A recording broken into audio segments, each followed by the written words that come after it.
Aš sėdžiu prie puošnių kardų ir jie yra dekoruoti ne šiaip savo.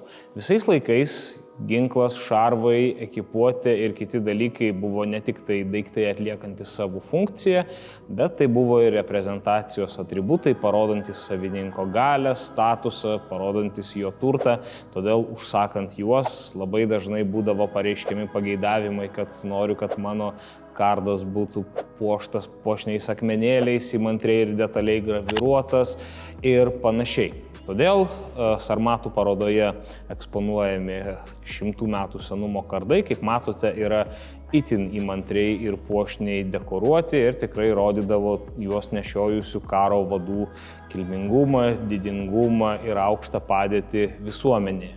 Beveik visi šioje vitrinoje esantys kardai atkeliavo iš Ukrainos, iš Lvivo istorijos muziejaus, išskyrus vieną.